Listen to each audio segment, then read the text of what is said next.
Malkout. 111. Et nous devons nous tenir debout devant le roi très saint, dans la crainte et le tremblement, car alors il lui tend sa main droite, ce qui est la bénédiction du bouclier d'Abraham, le secret de la colonne droite. Puis il lui met la main gauche sous la tête, selon le secret Société Anonyme main gauche et sous ma tête Shor Hashorim de 2.6, qui est la bénédiction de Tu éternellement puissant, qui est la colonne gauche. Ils s'embrassent ensuite l'un l'autre, dans la bénédiction du Saint El, qui est la colonne centrale, car à partir de là, c'est le secret du baiser jusqu'aux 3 dernières bénédictions. Ce sont les 3 premières bénédictions de la Hamida. Un homme doit y consacrer son cœur et sa volonté, et méditer sur toutes ces dispositions et séquences de la prière, avec sa bouche, son cœur et sa volonté réunis. 112. Maintenant que le grand roi et Malkout sont béatement unis dans ces baisers, quiconque a besoin de demander quelque requête ou pétition, peut le faire, car c'est un temps de bonne volonté. Puisqu'un homme soumet ses demandes devant le roi et la reine, mais, au moyen des 12 bénédictions, alors il doit se préparer, en volonté et en cœur, aux 3 dernières bénédictions, pour remuer la félicité secrète, car à partir de ces 3 bénédictions, il est béni par une dévotion différente, le secret de l'unison. Et un homme doit se préparer à les laisser dans cette félicité secrète dans ces 3 bénédictions, comme il l'a été expliqué en longueur. Il doit donc souhaiter que les êtres inférieurs soient bénis par ces 3 bénédictions de la félicité secrète. 113. Ensuite, il doit se prosterner et offrir son ophège, au moment où Malkout se saisit des nefashot et des ruchot. Car c'est alors le moment d'offrir son ophège parmi toutes les nefashot qu'elle prend, car alors le paquet de vie, qui est Malkout, est comme il doit être.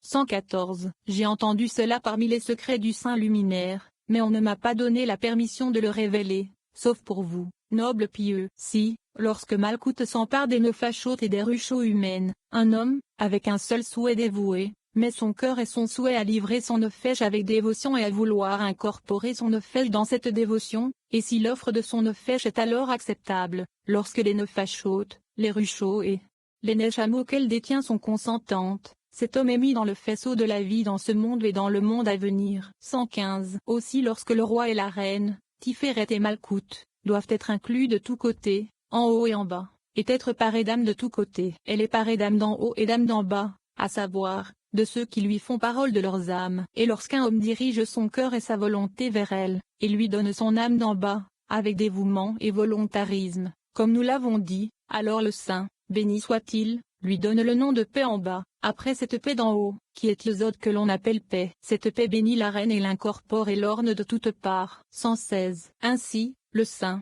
béni soit-il, nomme cet homme paix, comme il est écrit, et Hachem l'appela paix Shoftim 6h24. Et tous ces jours, il est ainsi appelé au-dessus de la paix, parce qu'il comprenait et ornait la reine d'en bas, comme le faisait la paix supérieure, qui est Zod, comme nous l'avons déjà mentionné. 117. Et lorsque cet homme disparaît de ce monde, son âme monte et fend tous les firmaments, et personne ne peut l'arrêter. Le Saint, béni soit-il, l'appelle et dit, que la paix entre Yeshaïa 57 2.2, et la Shechina dit ceux qui reposent dans leur tombe Ibidem. 13 montagnes de balsamier pur s'ouvrent devant l'âme, et personne ne peut la retenir. Heureux donc celui qui y met son cœur et sa volonté. C'est pourquoi il est écrit, quiconque a le cœur bien disposé, qu'il apporte, une offrande d'Hachem au grand roi, à savoir comme je l'ai dit. 118. Rabbi Abba éleva la voix et dit, Malheur, Rabbi Shimon, tu es parmi les vivants, et je pleure déjà pour toi. Ce n'est pas pour toi que je pleure, mais pour les amis, pour le monde, que je pleure, car ils seront orphanisés quand tu disparaîtras du monde. Rabbi Shimon est comme la lumière d'une bougie qui brûle en haut et qui brûle en bas. Et avec la lumière qu'il a allumée en bas, brillent tous les peuples du monde. Malheur au monde quand la lumière terrestre passera, et sera absorbée dans la lumière céleste, qui éclairera la lumière de la Torah pour le monde. Rabbi Abba se leva et embrassa Rabbi Jia. Il lui dit, ces pensées étaient avec vous, c'est pourquoi le Saint, béni soit-il, m'a envoyé ici pour vous rejoindre, heureuse est ma part.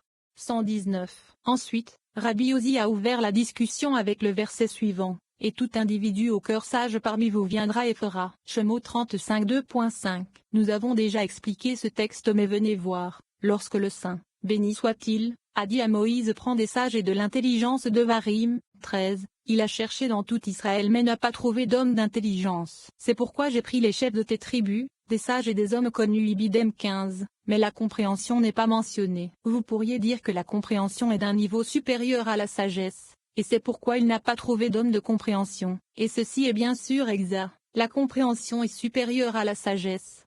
120. Il demande, quelle est la différence entre un sage et un homme de compréhension, et répond, que nous avons expliqué à propos d'un homme sage, que même un élève qui transmet la sagesse à son rabbin est considéré comme sage. Un homme sage sait par lui-même ce qu'il faut faire. Un homme intelligent a plusieurs grades en lui, car il examine tout et sait pour lui-même et pour les autres. Vous pouvez dériver ceci d'un homme juste considère la vie de sa bête, et Bema, Michelet 12h10, pour le juste, Isod, imparte à Malkout, c'est le secret de Iudeva de la valeur numérique de 52, qui est la valeur numérique de Bema, et aussi le juste qui gouverne dans la crainte d'Elohim Ishmuel 23 2.3, car le juste, Isod, gouverne et remplit le Malkout, qui est appelé crainte d'Elohim, avec abondance. Et ici, au cœur sage et précis, signifiant que la sagesse mentionnée ici est de l'ordre du Malkout, qui est appelé au cœur sage. L'homme est sage dans son cœur, c'est Malkout et pas ailleurs, parce que la sagesse réside dans le cœur, Malkout, et pas ailleurs. Mais un homme intelligent existe à la fois en haut et en bas,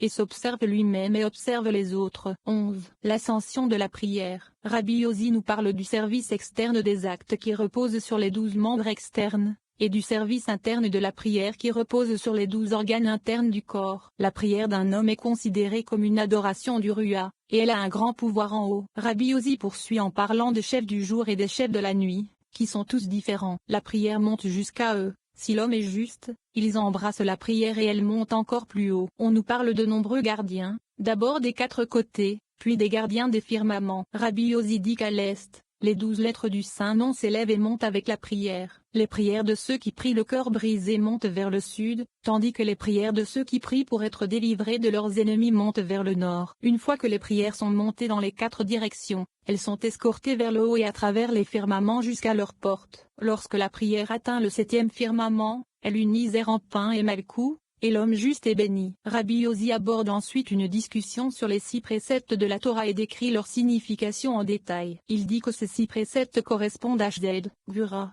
Tiferet, Netza, Od et Zod. Nous apprenons qu'il existe 13 autres préceptes qui dessinent les 13 attributs de la miséricorde. Ainsi, l'homme qui met son cœur et sa volonté dans ses prières pour les perfectionner chaque jour est un homme heureux. Rabbi Tchak nous rappelle que ceux qui ont adoré le veau d'or sont morts, et Moïse a rassemblé les enfants d'Israël et leur a donné les lois du Shabbat. 121. Il commence par et me dit, tu es mon serviteur. Yeshaya 49 2.3. Il s'agit ici de la prière que l'homme doit réciter devant le Saint, béni soit-il, qui est un grand et précieux service parmi les adorations de son maître. Voyons, certaines adorations du Saint, béni soit-il, sont basées sur des actes, c'est-à-dire, basées sur une activité physique, à savoir, des préceptes basés sur l'action, et cela est considéré comme un service. Et il y a des adorations au Saint, béni soit-il, qui sont des adorations plus internes, qui sont l'essence de tout. Elles ont à voir avec le travail intérieur, qui est l'essence de tout, à savoir, les préceptions qui concernent la parole et l'intention. 122. Dans le corps il y a 12 organes qui se rapportent à l'activité physique, comme nous l'avons dit, qui sont 2 bras et 2 jambes, 3 articulations dans chaque, et 3 fois 4 sont 12. Ce sont les membres du corps, et c'est sur eux que repose l'adoration du Saint, béni soit-il, à travers les préceptes liés à l'action. Car il y a 2 façons de servir le Saint, béni soit-il, la première est par les membres extérieurs, les 12 articulations des bras et des jambes, la deuxième par les 12 organes internes du corps, le cerveau, le cœur, le foie, la bouche, la langue, les 5 lobes du poumon et les 2 jeunes. Ils sont les équipements internes à l'intérieur du corps, avec lesquels établir le Rua, qui est le culte intérieur et précieux du Saint, béni soit-il. Ces préceptes sont basés sur la parole, tels que la prière, la bénédiction et la remerciement, comme nous l'avons expliqué dans les secrets intérieurs que Rabbi Shimon a racontés, et c'est le secret de la sagesse céleste, qui est connu parmi les amis, heureux est leur part. 123. La prière de l'homme est considérée comme le culte du Rua, qui appartient au deuxième type de service mentionné plus haut, celui de la parole. Elle est fondée sur des secrets suprêmes, mais les hommes ne savent pas que la prière d'un homme peut fendre les terres et les firmaments, ouvrir des portes et monter. 124. Et quand la lumière du matin se lève, et que la lumière se sépare des ténèbres, une proclamation retentit dans tous les firmaments, soyez prêts, chefs des portes, chefs des chambres, chacun à son poste, car ceux qui gouvernent le jour ne sont pas ceux qui gouvernent la nuit. Et quand vient la nuit, les gouvernants de jour se retirent et d'autres gouvernants sont désignés pour gouverner la nuit. Et ils s'échangent. 125. c'est le secret de la plus grande lumière pour régner le jour. Béréchit 2.16. Les gouvernants de jour et les gouvernants de nuit renvoient à ceux qui sont en charge le jour et à ceux qui sont en charge la nuit. Les uns sont considérés comme la règle du jour et les autres comme la règle de la nuit. 126. Et quand la nuit vient, une proclamation retentit. Soyez prêts, chefs de la nuit, chacun à son poste. Et quand le jour se lève, la proclamation retentit. Soyez prêts, chefs du jour, chacun à son poste. Et lorsque la proclamation retentit, chacun se voit attribuer une place dont il est digne. Alors la Shekhinah s'avance et descend, et les Israël entrent dans la synagogue pour louer leur maître et se mettent à chanter et à rendre grâce. 127. Car il incombe à l'homme de s'être préparé à l'adoration par les actes, c'est à vendre, du premier genre, avec les instruments des préceptes et de la sainteté, que sont les fringes, et tzitzit, et le tefillin, il doit consacrer son cœur à établir l'œuvre intérieure pour son maître, c'est à vendre, du deuxième genre, et mettre son cœur et sa volonté à cette œuvre par ses paroles dans les pratiques, car la parole monte. 128. Et tous ces gardiens qui se tiennent dans l'air, sont affectés aux 4 directions du monde. À l'été désigné un gardien qui se tient dans les airs et qui est appelé Exardia. Avec lui, il y a d'autres ministres désignés. Ils attendent la prononciation de la prière qui s'élève dans l'air de ce côté-là, et ce gardien la prend. 129. Et si ce discours est convenable, tous les ministres embrassent ce discours, et montent avec lui jusqu'à ce qu'ils atteignent l'air de ce firmament, où il y a d'autres ministres. Quand ils embrassent cette parole, ils s'ouvrent et disent, « Heureux êtes-vous, Israël, qui pouvez parer votre maître de sainte couronne. Heureuse est la bouche d'où est sorti ce discours de couronnement. » 130. Alors les 12 lettres du saint nom qui se tiennent dans l'air s'élèvent, car ce nom a un pouvoir sur l'air, et c'est le nom avec lequel Élie a plané jusqu'à ce qu'il monte au ciel. C'est la signification de ce qu'Ovadia a dit à Élie, « L'esprit d'Hachem te portera Melachimi 18h12, car Élie s'est élevé dans les airs au moyen de ce nom qui gouverne l'air. » 131. Et ces lettres s'envolent et montent avec ce mot particulier, et ce gardien qui a les clés de l'air, et tous les autres chefs assignés, montent avec lui jusqu'au firmament, où un autre chef est assigné pour le porter plus haut.